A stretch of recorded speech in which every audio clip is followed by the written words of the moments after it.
back again to talk about how this quarantine period has been doing a number on a lot of our heads. We are with Terry McGuire, who's the producer and co-host of the Giving Voice to Depression podcast, which you founded for personal reasons. Would you mind sharing a little bit about the origin?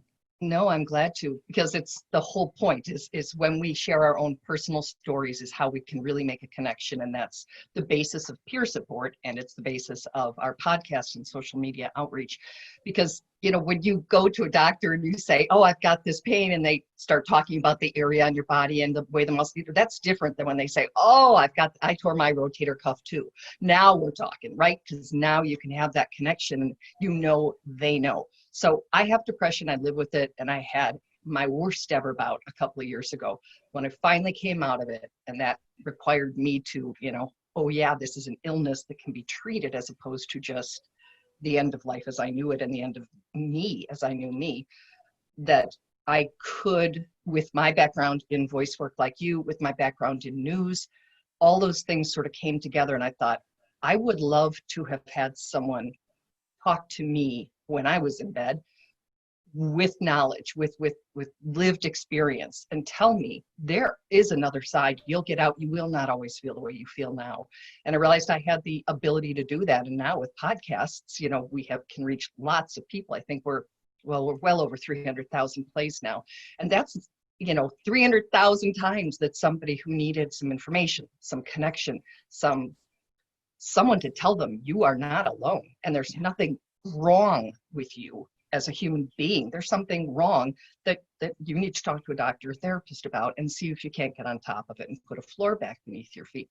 So that's the idea. And every week we talk to someone, and there are suicide loss survivors, attempt survivors, and there are people who, like me, are lucky enough to respond to medication and can take a pill and function. I have my ups and downs, but I don't have downs that last weeks or months or years anymore.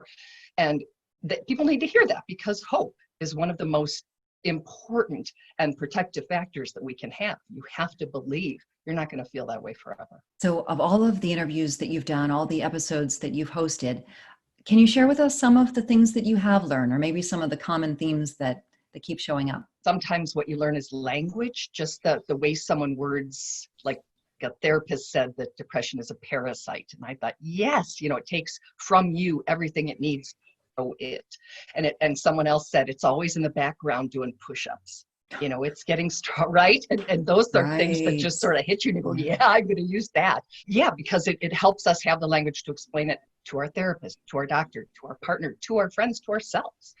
I think that the people who have attempted suicide, including from the Golden Gate Bridge, they're to a person, they're glad they're alive. And if I could shout something from the top of a mountain, it would be that. It would be the second his hands left the rail, he knew he'd made a terrible mistake. And afterwards, maybe not immediately, because they're mighty sick when they, when they wake up in the hospital. But later, that when I see that they now have husbands or wives or grandchildren or jobs or missions, and they have lives worth living. And they didn't believe that, because depression lies, which is the other thing I want to shout from the rooftops. It is so convincing because it tells you the nonsense in your own voice. Why would you not believe it? It's you telling you this, but it's not.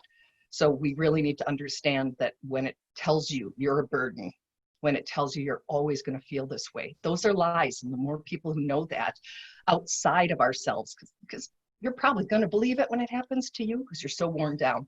But if I could say, if you, Lisa, said to me, Terry, I know that's a lie because you taught me that, maybe somewhere in there I would go, oh, it tells us all that same thing. So yeah. I think those are some of the lessons that I've learned, and so many more. It's just so many more. And so many more episodes are available. It's called The Giving Voice to Depression. It's time for us to make mental health more of a conversation, and let's all get comfortable talking about it and sharing and being vulnerable and telling our stories like you have done with me and with all of our viewers and with all of your podcast listeners.